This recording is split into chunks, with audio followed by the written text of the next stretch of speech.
Nagaan keenya kabajaa bakka jirtanitti hunduma keessaniif haa baay'atu. Akkam jirtu daawwattoota Kiristiyaan Miidiyaa qophii wayitaawaa fi oduu simbirtuu galgala kanaa qabannee dhiyaannetu jirra. Turtiin keessan nu wajjiniin haa ta'u. Daawwattoota keenya galgala kanatti qophiilee afur wal wajjiniin ilaalla. Qophii keenya jalqabaatiin faarfataa qinoo dhimma ajjeefamuu abbaa isaatiin irraa kan ka'e jechuudha. Walaloo baay'ee garaa nama raasu tokko maxxanseetu jira. Egaa daawwattoota keenya jalqaba irratti kana isiniif qoonna. Qophii keenya lammataa irratti daawwattoota keenya kan hin oolle gurgurama koo jettee garbittiin jedhan faarfataa Efreem Alamuu dhumarratti jilbeenfateetu jira. Qubeellaatti godhateera hiriyaasaatti jechuudha. Kanas viidiyoon nu dhaqqabeetu jira. Kanallee kan isinii qoonnu ni ta'a. Qophii keenya sadaffaa irratti daawwattoota keenya maarchii 17-19tti Afrikaa kibbaatti sagantaan dargaggoo gaarii jechuudha barsiisaa Yoonaataan Akiliiluutiin kennamu akka jiru beekameetu jira. Kanallee isiniif qoonna viidiyoon nu dhaqqabees jira wal wajjin daawwanna. Xumura irratti daawwattoota keenya paasteriin gocha qaanessaa hojjate. Kana jechuun ji'a tokkoon dura paasteriin tokko dubartoota utuu dhagna dhiquu mul'ata naa kennamedha jedhee dhagna dhiquu sooshaal miidiyaa irratti gadhiifamee tureera.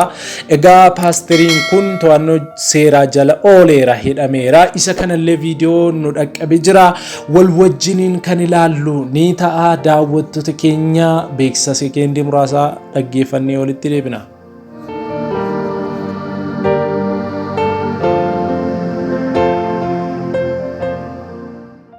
Deebinee irraa daawwattoota keenya egaa akkuma jalqaba dubbadde qophii keenya jalqabaatiin faarfataa qinoo dhimma ajjeefamuu abbaa isaatiif jechuudha.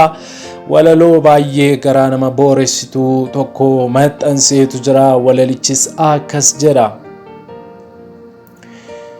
Boru yoonan dhufa jettee harmee beellamtee mana keetii baatee imalee galte. Yeroo manaa baatu fayyaa manaa baate. Maaltu si mudateet karaatti reenfataate? Maal taati abbaa koo maalan namatti hima? Wanta si mudatee mudannoo kee hundumaa maal taate natti himii waan qabattu dhabdee maal taate natti himii boolla buutee cabdee maal taate natti himii bofatu si hiddee maal taate natti himii maaliif galuu diddee? Maal jettee natti himi yeroo muddama kee maal jettee natti himi waamtee ana ilma kee atoon nukkubsannee si wal'aanannee boo'icha kees tolchee si hin awwaallanne dhuma nama hundumaati duuni hundumaaf dhufa kuftee karaatti hafuutu du'a keessaa fafa.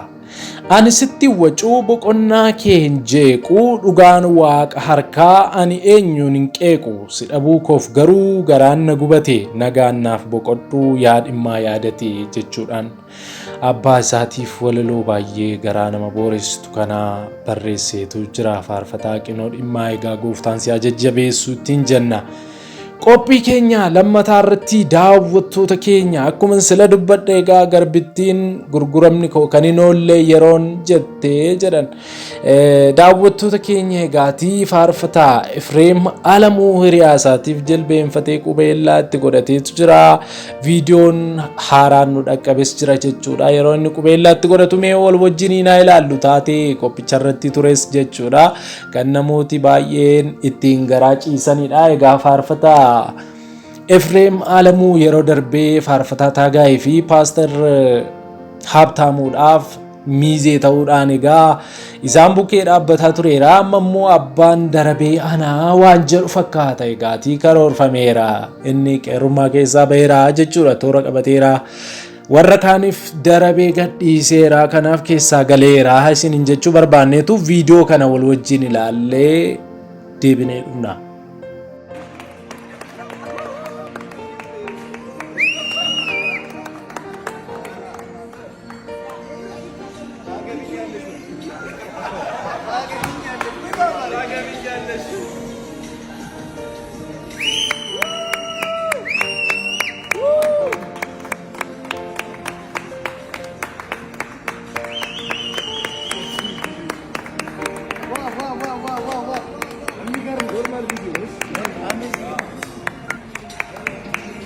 We are happy.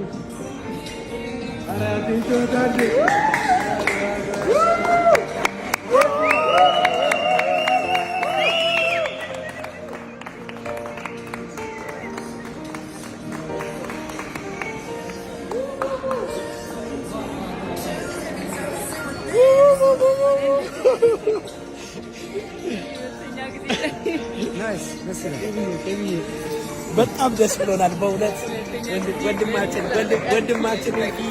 ዛሬ ተንበርክኳል። እግዚአብሔር ይባረክ ስለ ወንድማችን በጣም ደስ ያለ Ittaansuudhaan daawwattoota keenya maarchii 17-19tti sagantaa dargaggoo gaarii Afrikaa Kibbaatti akka adeemsifamu beeksifameetu jira. Yoonaataan Akiliiluu sagantaa adda addaatiif biyya Afrikaa Kibbaatti argamuun magaalota garaa garaa keessa deemuudhaan tajaajilaa jira. Mee viidiyoo tokko isinii qoonnaa daawwattoota keenya.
አከብሯት እንግዳ ነች።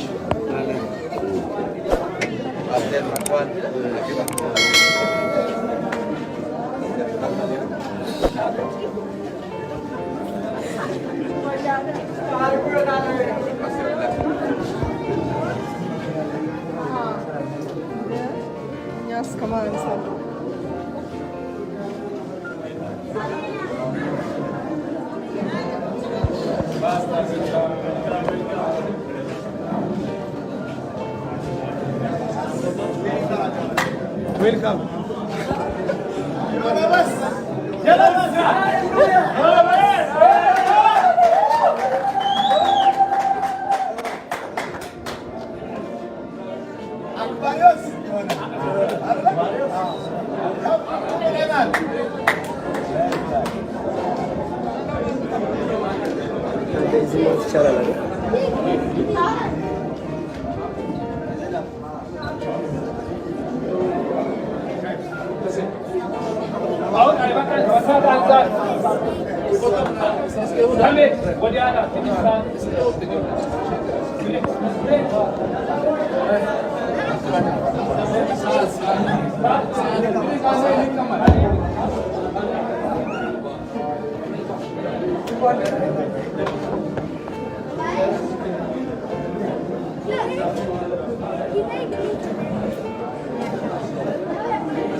xumura irratti daawwattoota keenya paasteriin gocha qaanessaa hojjete hidhamee jedha oduun Afrikaa irraa nu dhaqqabe. Ji'a tokkoon dura ture paasteriin tokko mul'ata samii irraa naaf kennamedha jechuudhaan dubartoota utuu dhagna dhiquu fi dubartoonnis tarree galanii dhagnicha dhiqachuudha qullaa isaanii utuu tataanii darabee qabatanii kan isaan mul'atan, innis utuu darabeedhaan dhagna isaanii dhiquu kan inni mul'ate. Egaa odeeffannoo amma bahee jiruun immoo paasteriin kun qabamee hidhameera, odeeffannoon jedhu gadhiifameera. Egaa daawwattoota keenya Afrikaa kibbaa fi kanneen akka Naayijeeriyaa keessatti jechuudha paastoroonni hin bilchaanne fi paastoroonni ergama hafuurota hamootaa yookaan waldaa kiristaanaa xureessuu maqaa balleessuudhaaf muudaman utuu hin bilchaatiin yookaan immoo ergama biraa baatanii egaa wantoota ciggaasisoo, wantoota naasisoo, wantoota hin baratamne waldaa kiristaanaa keessatti ituu godhanii ni argina. Kaan isaanii utuu dugda namaarra deemanii, kaan isaanii utuu sagada fudhatanii, utuu namoonni isaanii sagadanii, kaan isaanii immoo egaa akka tibbana argine ji'a tokkoon dura argine dhagnan isinii dhiqa jedhanii egaa wantoota akkasii wantoota kitaaba qulqulluu keessa hin jirre utuu raawwatanii argina. Egaa isaan kun egaa daawwattoota keenya wantoota kiristaanummaa maqaa balleessan keessaa isaan tokkodha. Egaa tibbanas namichi kun qabamee hidhameera jedha odeeffannoon achiitiin dhaqqabe daawwattoota keenya. Mee viidiyoo inni kanaan dura utuu dhagna dubartootaa dhiquu gadhiisee ture isiniif qoonna wal wajjin daawwannee walitti deebina.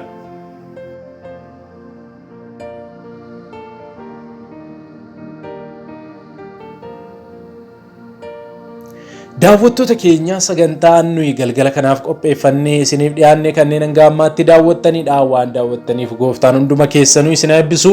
YouTube keenyaaf haaraa kan taatan amma subscribe godhaa. Ituun bahin subscribe godhaa.